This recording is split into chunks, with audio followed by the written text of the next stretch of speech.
Hey,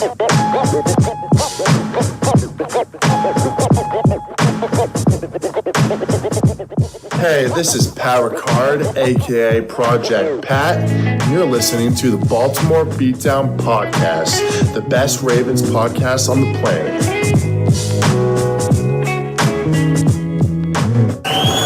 It's pretty incredible. In fact, it's marvelous.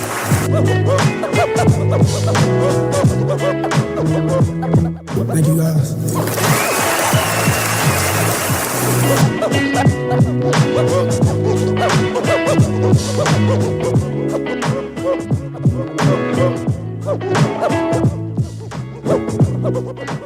All right, welcome on back to another edition of the Baltimore Beatdown Podcast. It is Tuesday, March 23rd. My name is Jake Luke. I'm joined on my screen by Spencer Nathaniel Schultz. We typically have been liking to do these in person, but my boy here is having some tum-tum issues, so we're going to have to go to the virtual this week. Tummy on the fritz. It's been a tough day among a couple tough days. But yeah, it's Tuesday. The Ravens just traded for Allen Robinson on Saturday, so they got that big wide receiver one lockdown. So we're not even going to do an episode on receivers. It's unlikely they'll be taking one in the draft this year. Glad we don't have to talk about that anymore. Yeah, no, they got him, and it turns out that Josh Oliver is probably going to be turning into the next. I can't do it. I can't fucking do it. And like the next Crockett Gilmore. We're gonna have to save this. Obviously, we've got an offensive line episode here in front of us, but that's gonna be fun because it feels like the Ravens are setting themselves up to have to focus heavily on offense in this coming draft, and we're excited to do this. I think we've had fun doing these big boards so far. Put out the Edge episode and the corresponding poll the first week. Did so with tight ends last week. We actually have results on both because I am a dingus. And the first week, I scheduled the Edge out for 1 week. I accidentally only did 24 hours for the tight end poll. I think we got around the same amount of votes, which is actually an encouraging sign in that amount of time. Maybe we can keep getting them growing as we move forward. But bud, here we are. Bring those bad boy votes on in. Keep them coming.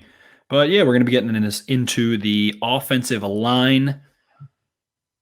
Baltimore Beatdown Big Board, Beatdown Big Board today. And, with Kevin Zeitler coming in, that feels like less of a need, absolutely, where potentially Bradley Bozeman, tons of rumors for Bozeman kicking inside to center. And then you've got Ben Powers, Tyree Phillips, Ben Bredesen, Patrick McCarry, all under contract, all probably fighting for that left guard spot and backing up the right guard center positions as well. Center is still a little bit up in the air when the Ravens said they had a plan already in mind. So sounds like something internal as opposed to acquiring someone, but can never rule it out. So, yeah, we wanted to split these bad boys up. I was going to go first segment bulldozers, the badasses, the guys who drive people off the ball. They finish blocks. They play nasty. They have a nasty demeanor. And for me, the first guy that comes to mind as a late round guy that I think would make a really fantastic fit. He just had his pro day. Ben Cleveland, a guard out of Georgia. He did have a little tweak, a little injury at the Senior Bowl, but he is a mountain of a man. He just ran like a 4.8 40. I think it was more towards 4.9. I can't remember the exact numbers, but he's got length. He's got strength. He had an explosive vertical jump and, not the quickest feet in the world. I wouldn't say foot quickness is, slower than a Tyree Phillips or a DJ Fluker, but the man is a mammoth. He is a quintessential power guard. He will bully people off of the ball. He's built somewhat similarly to Zeitler.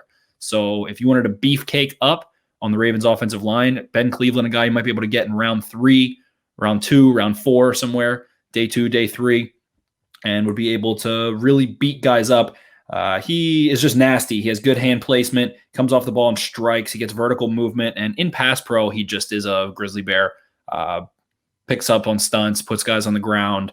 And he was really impressive in the Senior Bowl in one-on-ones. He didn't get a ton of action. I think he got hurt on the beginning of the second day, if I'm not mistaken, maybe on the first day. But the limited reps he had, bull rushes just were like, it was like your kid brother running at you full speed with the hands over the head, swinging their fists real hard. So Cleveland, a guy that I really like very much so in that bulldozer role. You're steering the ship this week because O-line is definitely not my forte. It's like of the blind spots that I mentioned that I have, this is probably number one. So decided to go ahead and give you the reins. And this is an interesting pool here. I've heard the name, unfamiliar with the player overall, have not watched him too much. I Googled him, and the first picture that I'm seeing here is one of the biggest beards that I've ever seen, one of the more majestic ones, and a warhawk mohawk type situation going on. So looks like a beefcake, a thick boy. What do you think the earliest is that he's going to go, and would you take him there if you're the Ravens? Earliest possible. The earliest possible would be before the Ravens pick in the third round would be my best guess. He could surprise maybe into the second round. I wouldn't put my money on that, but feels like he hasn't gotten a ton of traction. But after he just had his pro day, ran a 4.85. I now have it here. He is about where was it?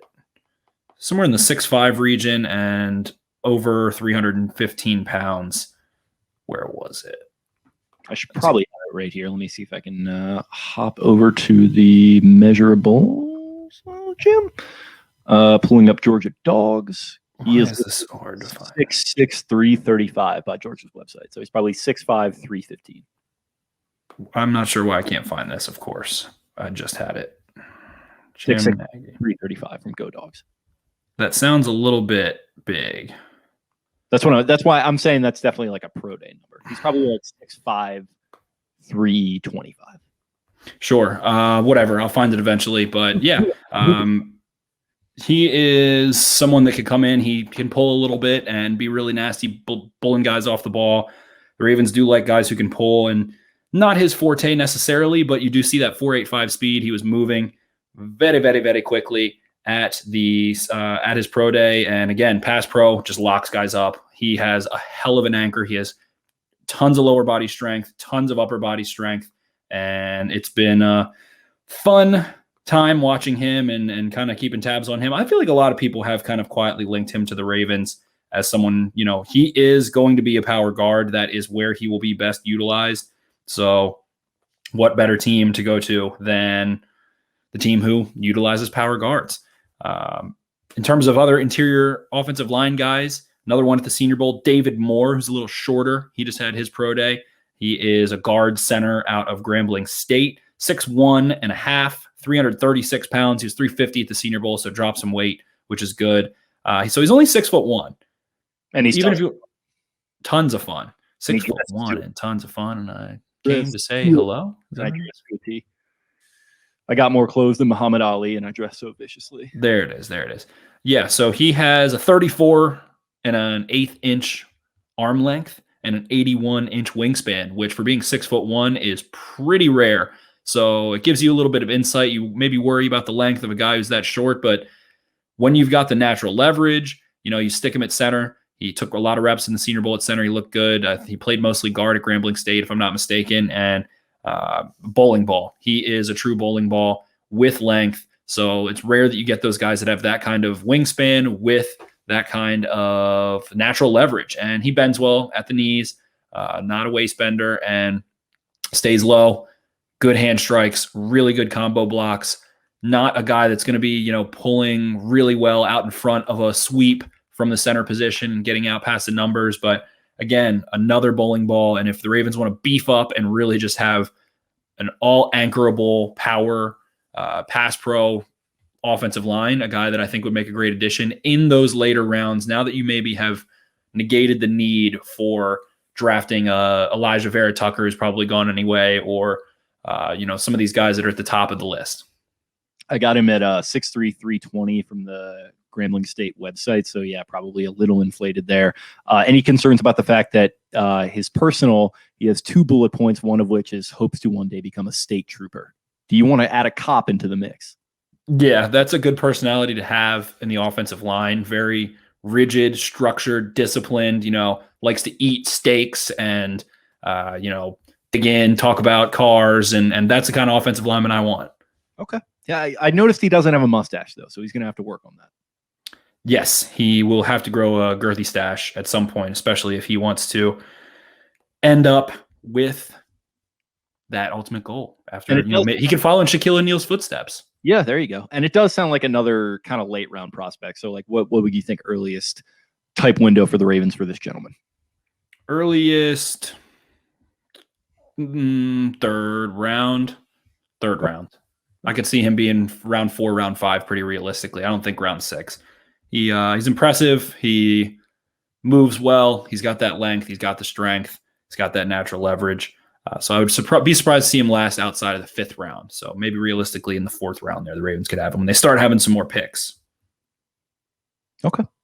Then the last couple guys in terms of this, bulldozer road grader, the higher end guys at tackle, and one of which is pretty. We need to see his measurables. He's a junior, only got time across 2 seasons, very limited last year. Only played 2 games. He initially opted out. Jalen Mayfield out of Michigan, a guy that if Orlando Brown does end up being traded, someone who, if he's got the right length, is a perfect fit for a power rushing team.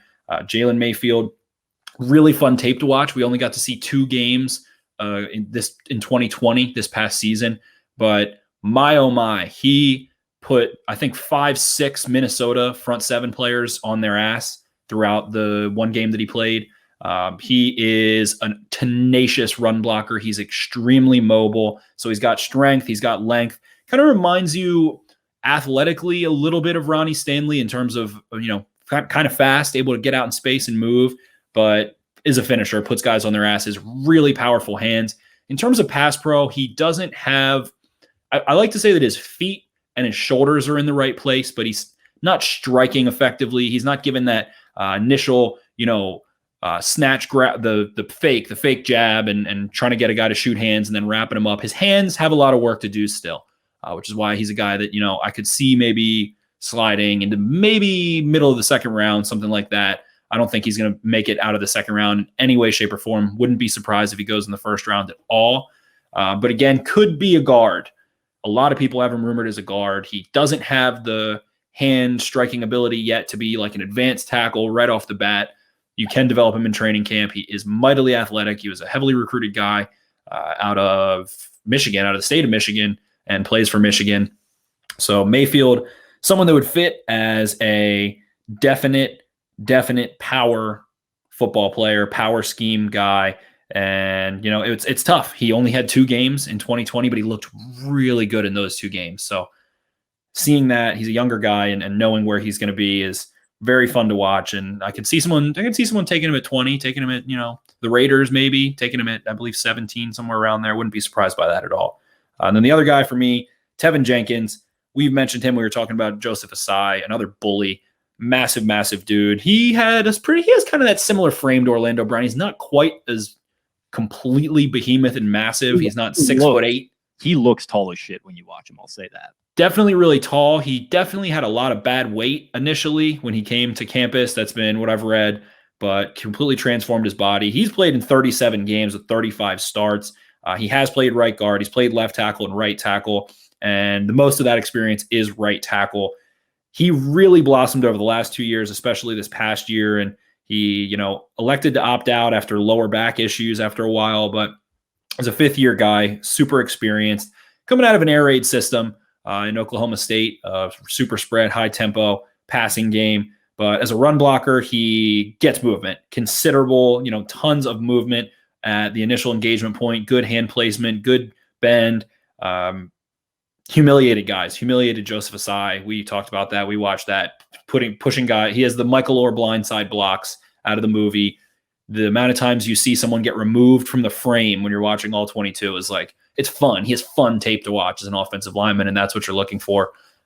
Maybe he's there at 27. I don't think so. I think, top 2, 3, 4 tackles for sure. He should be off the board, and seeing how, tackles are quite valuable, and if there's tackles that hit the open market, they get paid, guys get traded, everybody wants them, and he's going to be a good right tackle. Could definitely play a little bit of left tackle for sure. But right tackle feels like that mauling type a little bit more. And yeah, he is a beast. I'm glad you mentioned those two guys because those are the first guys you brought up that I watched, and a little bit of a bigger school than a guy like a David Moore, for example. But yeah, I guess let me see if I can pull up my notes on some of them here. And what I liked about Mayfield specifically was kind of that Michigan pedigree, and like that can maybe get overrated at times. But like I think the Draft Network mentioned, yeah, I'm looking at it here. It mentioned like that he's going up against guys like Chase Young and Eater Gross Matos and like doing a pretty good job. And I think that has to count for something in Mayfield's case. And Jenkins, yeah, you mentioned like how funny he is to watch. Like I definitely agree with that. Like for a guy who I think I wrote down, he doesn't have necessarily some of the mobility of these other guys that I was looking at. He still seemed keen to kind of get out in space and like try to make blocks, try to finish plays. As much as I don't entirely understand the technical perspective of what I'm watching, that's kind of an intangible to me that jumps out. Yeah, and Jenkins has efficient feet. He's not having false steps, not having a ton of wasted motion, so it helps him for someone who's not fast to get out and make plays, But Orlando Brown, one of the slowest guys of all time, has been able to pull within the Ravens offense and be effective pulling quite a bit. So I'm confident that Jenkins will be a really strong fit. I think those two guys will be really strong fits, Mayfield, Jenkins, especially if Orlando Brown's traded. And that was a great point, Jake. Mayfield had great tape against Chase Young. Not as good as Slater's. Slater, a guy I don't think makes it to 27, so we don't need to touch on him too much. But yeah, that rounds it out for the guys that are the real beasts, the road graders, the bulldozers. And now let's get on to talking about I said Dancing Bear the other day. You brought it up ahead of time. I like Dancing Bear. I like the guys with foot speed, the guys who can really move, the real athletes. And so we'll call them the Dancing Bears. For me, this is a tough one. And he's someone who's been linked to the Ravens a lot. But Alex Leatherwood is certainly an athlete. He is most certainly good foot speed, capable of a really quick, decisive, fast slide. Really highly rated recruit, played on an awesome offensive line this past year, obviously. And it just was, there's a lot of disappointing hand usage. I don't think he really gets the rhythm of when to strike. His hands get too high. He ends up hit a lot of hands to the face and kind of missing with his strikes. He does have powerful hands when they hit the right spot. Tons of movement, beast. But definitely a really great athlete. Outstanding run blocker for sure. But in terms of being a real Dancing Bear, someone who can move, someone more athletic, someone that can drive downhill and be fast and go chase down linebackers in space and things like that. Leatherwood is aggressive. He, can completely overpower guys as well, but I just see someone who is capable of so much athletically, but he just is kind of stiff at the same time. But I feel like with the right training, and if he's a motivated guy, he can be, a steal. He was supposed to be like a top 10 pick at one point and had all this buzz, and he was a really highly recruited guy. That's such a Bama thing with like some of these guys. I feel like, especially in the offensive line, like they always start out their year, maybe like their junior year or whatever it might be, as like really highly touted. And then for whatever reason, sometimes you talk yourself out of a guy. Sometimes he doesn't actually play up to his billing. But it does feel like a lot of the Bama guys' stonk drops a little bit at times. Yeah, they tend to have such a great five usually that their sum is better than their individual parts. Definitely think Landon Dickerson was the best on that line by far. A definite technician, someone that we can just get into him as well. Landon Dickerson has had 3 substantial injuries dating back to Florida State and hasn't really been able to overcome. Well, he was able to overcome them, but they just keep biting him, and it definitely puts a red flag on there.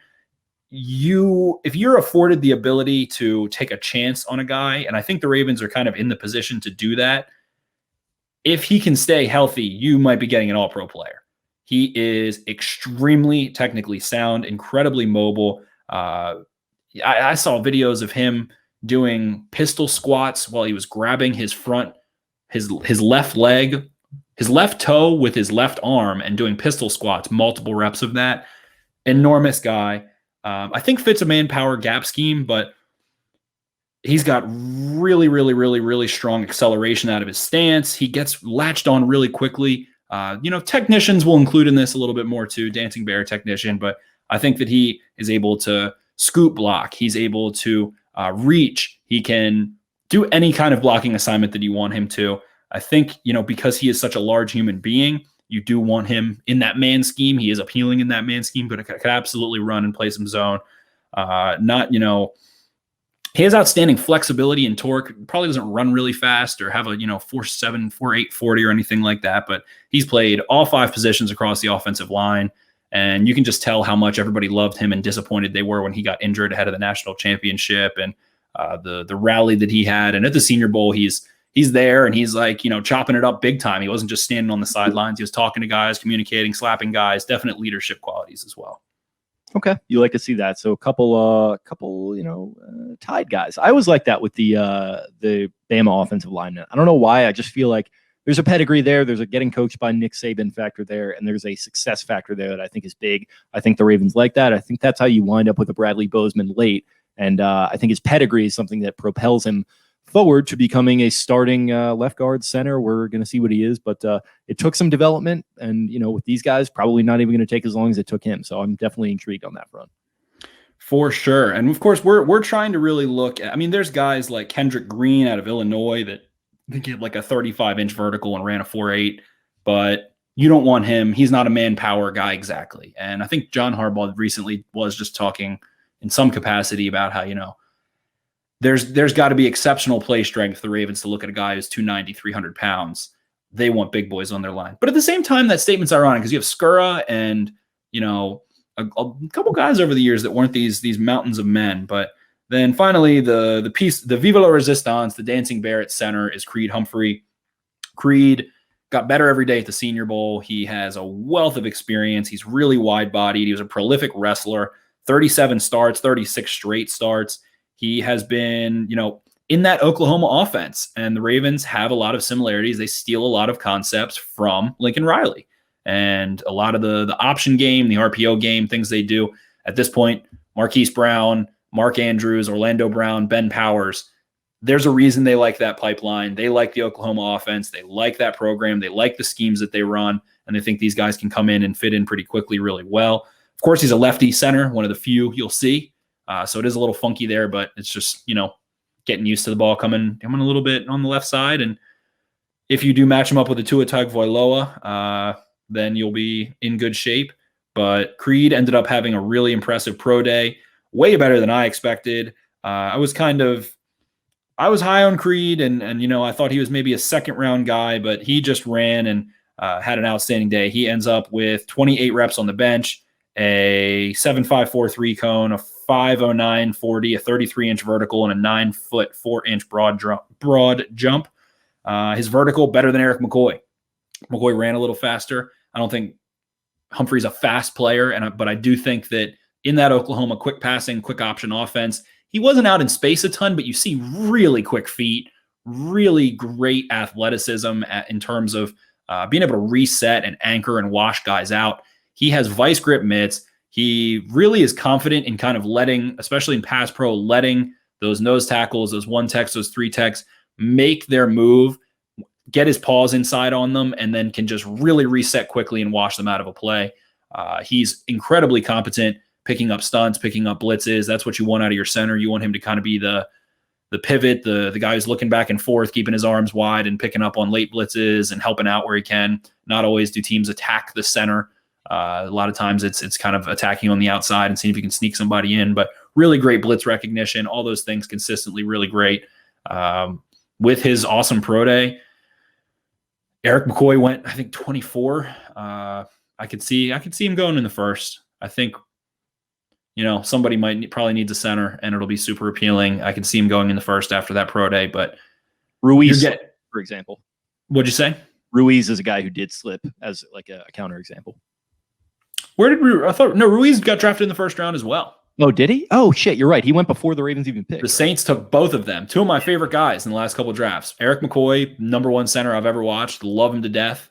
Really the only guy to play center at a high level as a rookie since he's been drafted at all. This is a pretty decent center class overall, but Humphrey has the pedigree, comes from a blue blood program, has the starts, the experience. He can pick up the blitzes.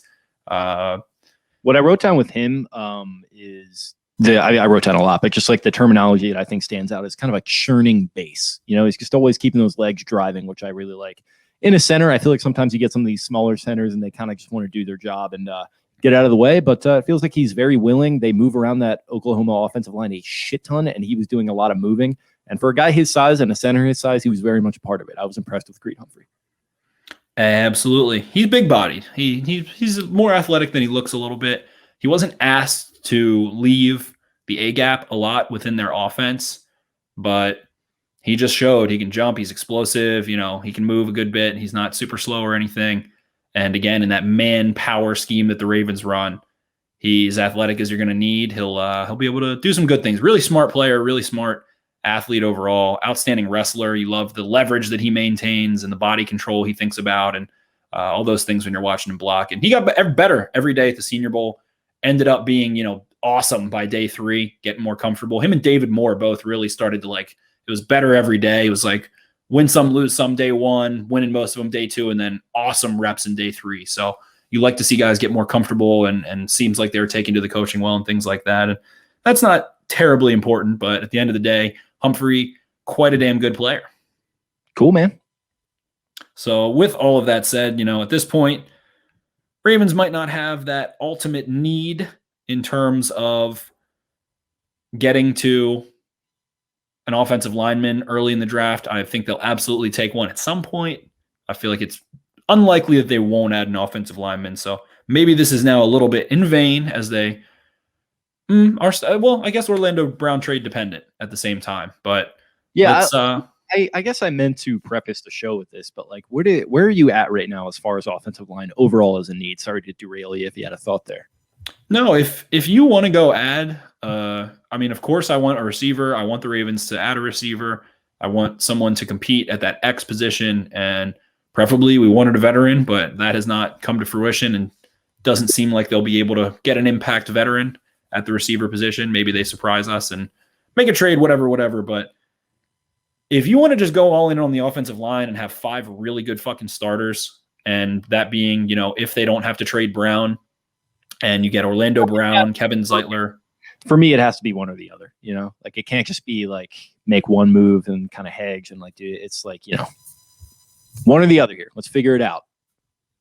Right. Rob Hudson already off the market, so that's not going to happen. There's a lot going on. We're going to discuss it all, obviously, but yeah. And the Mitchell Schwartz is still out there. Mitchell Schwartz is still out there as an option if, the Ravens do end up trading Brown and not wanting to go in that direction. But if they just want to go take, Mayfield, who can play guard and be a really good left guard probably, and have that for a year and then kick him out to right tackle once he's got some more experience where he was comfortable at Michigan, sure. If Orlando Brown doesn't end up getting traded, go for that. Absolutely. So it's hit or miss. It's either going to be they trade Brown. They're probably realistically going to draft one of those guys we mentioned, Mayfield, Jenkins, there's obviously other guys there, Liam Eichenberg or Samuel Cosme or some of maybe not those guys exactly, but there's a wealth of guys. There's James Hudson, a guy out of Cincinnati that played at Michigan, transferred to Cincinnati and started for 1 year at right tackle. And he's just supremely athletic and physical and aggressive and raw at the same time. So you don't want him starting, but that nice, 3rd, 4th, 5th round guy that has potential to develop. Dante Smith out of ECU. Light, 295, 6'6", 295, great wingspan, but ultimately plays really strong. So he fits that mold of what Harbaugh said about if they play with outstanding strength, the weight doesn't matter, but they really want thicker, bigger framed guys. But he's definitely a dancing bear. Looks like a power forward out there in pass pro. So yeah, at some point they need a swing tackle anyway, too. They're going to need a swing tackle. Okay. You got any more dancing bears here? Dancing Bears. I'm just looking through. Drake Jackson. Kind of reminds me of the Grateful Dead. That's a non sequitur. Well, of course it reminds you of the Grateful Dead. Drake Jackson, probably a zone guy out of Kentucky. Really strong career in pass pro and super mobile, but had a rough day. Day 1 of the Senior Bowl, getting pushed around a little bit, and then got himself ready to go. Bulldozer, Trey Smith, a guy who's been really polarizing, fits the Ravens scheme really well. Really highly recruited 5-star recruit at tackle, ends up playing Tennessee in a, great program with shitty coaching in a shitty situation right now. But Trey Smith has flashes of greatness for sure.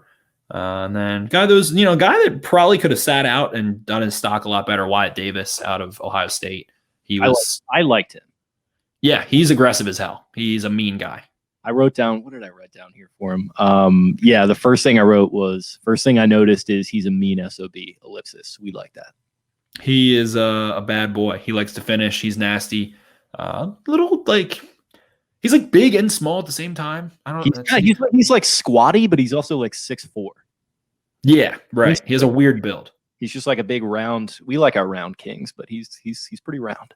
He is so physical and so strong that it sometimes overbears he gets ahead of himself and his technique isn't as strong as it could be, especially this past year in terms of taking good angles with his feet and keeping his base wide. He just wants to go fuck people up. I watched that Indiana game. That was just tough from the Ohio State offense all around, but like it was kind of a beautiful disaster with him. Shout out to the 11 day. That was last week, but he a couple really good plays, couple really bad plays, but he was a fun watch. And the final guy I'll mention, Aaron Banks, who is an interior. Whatever. He's another man guy, another out of Notre Dame. He's got to play in a man scheme. He's not a super great bender. His feet are better than Tyree Phillips. I'm sorry, I'm going to keep saying that, but Tyree Phillips had bad feet at guard. But another man guy, I think he's listed at 338, something like that. I can't remember what he was at the Senior Bowl, but monster guy and has the pedigree. You mentioned Michigan, you mentioned Notre Dame. Those guys have a lot of NFL offensive linemen. Michigan put out last year Bredesen, Onwenu, who's the other one? Ruiz and John Runyon. And then Mayfield was the fifth guy in that line. So you had 5 NFL players on that line. And then again, Aaron Banks, he's coming in with Robert Hainsey, a guy I really think fits this Ravens offense too, but either Banks or Hainsey. Notre Dame ran that heavy rushing pro style under center attack, and Hainsey took some snaps at center at the Senior Bowl. He can't snap the ball. I don't think he's a center, but he played right tackle. I think he could be a really strong guard. Either of those guys, they have the pedigree. They come from a familiar system in terms of power and pulling and down blocking and doing all that good stuff. And Hainsey was really impressive technique-wise, and no one got the best of him. He has long arms, playing inside a little bit, or he plays with good length, even if his arms aren't that long. Stops momentum really quickly. Quick strikes, quick hands, and a super wide base anchors really well. And we won't get out of here before we mention Quinn Miners, who everybody's kind of heard of. He was the darling of the Senior Bowl at this point, but he is a dancing bear. His feet are fun to watch. He can really reset his feet. He can put an anchor foot down back, like his left foot down, and then take 2 steps with his right foot and stay wide the entire time. And a D3 guy, super fun, reminds people of Ryan Jensen and Kappa out of both playing for the Bucks, the smaller school guys, D3, and then Jensen was D2, I believe. But Quinn Miners, hell of an athlete, got a good, he can dunk a basketball really easily. Played guard in college. A lot of people like him at center, but I think he could play guard for sure. Mean son of a bitch, great feet, would be awesome to have on the Ravens. Outstanding functional strength, and he's got a big belly, but if he didn't he's built other than that, he's just got a big old tummy. He rocks that belly. Let's be honest. It's a sick belly. Any merit to discussing Sewell, Christian Darrisaw, Rashawn Slater, or no? Darrisaw is perfect, except plays lazy. He doesn't finish blocks. He doesn't finish plays. He doesn't play through the whistle.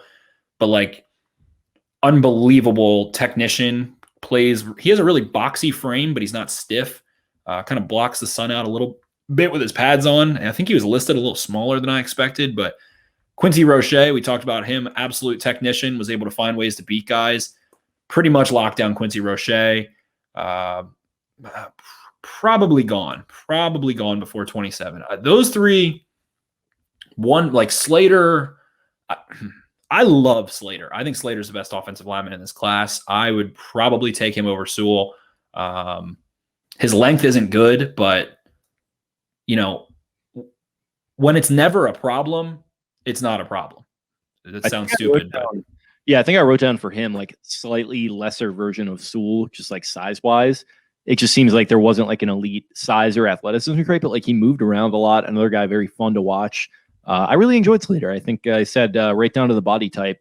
There's a lot of outside of the body type, there's a lot of elite stuff to really like about him, and that's obviously my untrained eye, but I enjoyed Rashawn Slater a lot. Shut down Chase Young. Had the best tape on Chase Young of anyone, and he's just a rock, man. I love every aspect of his game. I don't think a lot of people are saying his length he has poor length. I don't have it in front of me, but it was like bottom 10 percentile length, like 32-inch arms, whatever. But I want him playing tackle. I think he's so athletic. You're playing in the Big Ten. You're playing against guys like Chase. We just mentioned all that stuff with Jalen Mayfield, and has better tape than Jalen Mayfield by far. Absolutely athletic, fast, strong, explosive, durable, smart, technique. It's all there. I think he is my favorite offensive lineman in this class. If you want to put him at guard, go for it. Some people talk about putting him at center. I mean, if you really want to, but I think play him at tackle. I don't see any problem there. If you play him at guard, I get it. I get why. If you have two good if you're the Ravens and you want to be, he would be perfect, because if they keep Orlando Brown, you're not going to keep him past 1 year. Play him at guard and then have him go play some right tackle. And I don't think that's going to go poorly. I don't see him playing right tackle at below average. I think worst case at tackle, he has some trouble with guys that do have great length and are able to get around with Von Miller or Myles Garrett or Joey Bosa. Maybe they give him some problems, but who don't they give problems? Guys that have that kind of dip. Yeah, I feel like not many are out there though. Right. And yeah, but I don't think he needs to be. A lot of people call him a zone guy. I don't think him or Tucker, like someone was, I think it was Ben Solak, someone does draft coverage, is like, why are people linking Elijah Vera Tucker to the Ravens? That's not a scheme fit. Like, I hear you. He's probably, absolutely best utilized in a zone offense, but it's like, number one, the Ravens do run some zone. Number two, he's not going to have trouble there. He's so technically sound, and he does have strength. He does have functional play strength, drive, all that good stuff. Both of those guys, two very good line. Those are probably my two favorite in the class. Slater. He was fun too, Tucker. I enjoyed him. And it's coming back to the conversations that are going on today, but like I respect everyone that understands how to break down scheme fits. I'm certainly not one of them. Can we just get some, good fucking players every now and then? Can we just focus on that? First and foremost, good players. We'll get into that, obviously. I mean, Elijah Vera Tucker is a guy that has like borderline elite tape at left tackle and very good. Like, he was probably better than he was at left guard. And to be able to do that at 20, 21, 22 years old is super impressive. It shows the intelligence that it takes, and it shows the technique that it takes. And it's like, all right, yeah, Quentin Nelson's best in a man blocking scheme, but guess what? If you put him on the Vikings in a running zone, he's going to fuck people up still. Yeah, for sure. So, yeah, I mean, the good offensive line class. Last year there was good tackles at the top. We had 5 go in the first round with Austin Jackson and maybe a 6th. I can't remember. But then it was really sparse, especially at guard and center.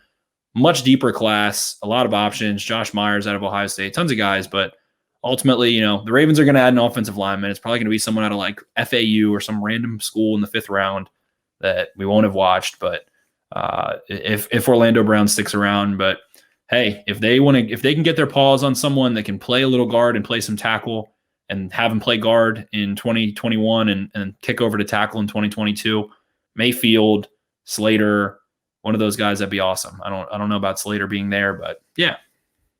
Okay. So in terms of guys, let's throw Creed Humphrey on the board. Is that going to be our A? We'll go with Creed Humphrey at A. Let's go Jalen Mayfield, who is an absolute mauler, guard tackle versatility. B. I think he should be close. I think he might get taken like a couple picks before 27. I don't think he's a top 15 guy. Okay. He's striking distance. Striking distance. Let's go Landon Dickerson, considering the injury, considering everything. Maybe, available 2nd round trade back scenario, something like that. Can play center, can play in the man scheme, be a dancing bear and a technician and a strong guy. And then let's go for the 4th. Tevin Jenkins is a tough call. He might not be there. Wyatt Davis? Yeah, let's go Wyatt Davis. Okay. So that's the 4. Nice, man. Well, this was fun. We had a little bit of a shorter episode, but about 40 minutes of this. I enjoyed it. Nice, tight, concise thing. I kind of like these at this length. So we got Creed Humphrey, Jalen Mayfield, Landon Dickerson, and Wyatt Davis as your 4, as you just mentioned there. That was a fun discussion, bud. Thanks for leading it. Yeah, it was a fun time. Offensive line. The Ravens are going to add one. That is inevitable, it feels like.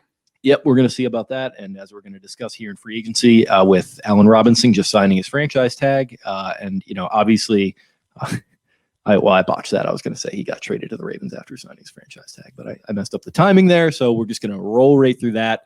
Appreciate everyone tuning in to another episode of the Beatdown Big Board.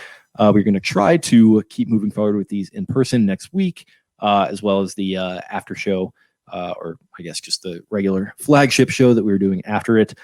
So stay patient in that respect. And going to try to mix some guests in. We tried to do that this week, couldn't quite work the timing out, but it's going to be fun, man. I think we're just we're really churning through these, and it's been a fun 3 weeks so far.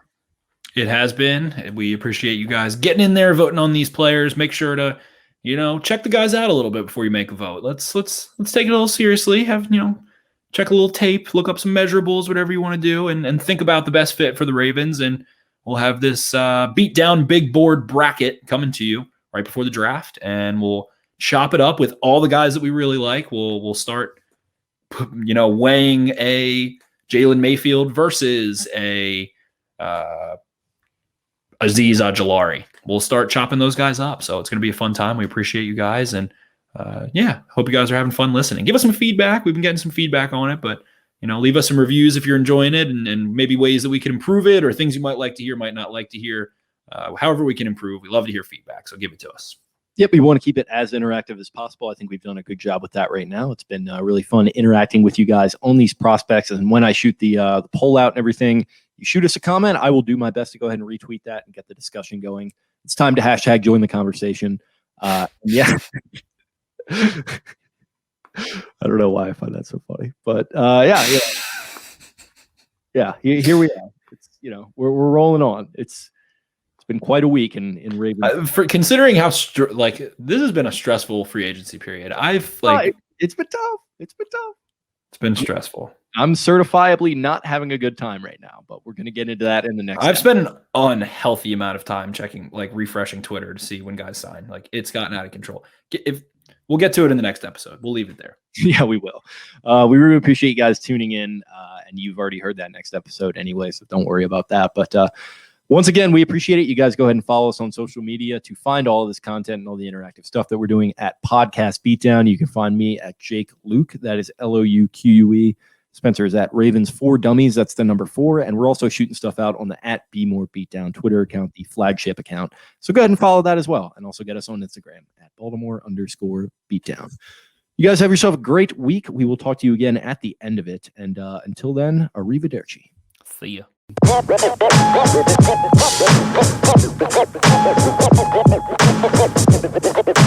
right, thanks a lot. Appreciate you guys. See you later.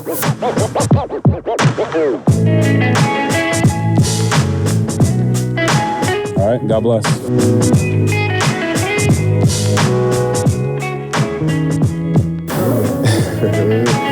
Hell yeah.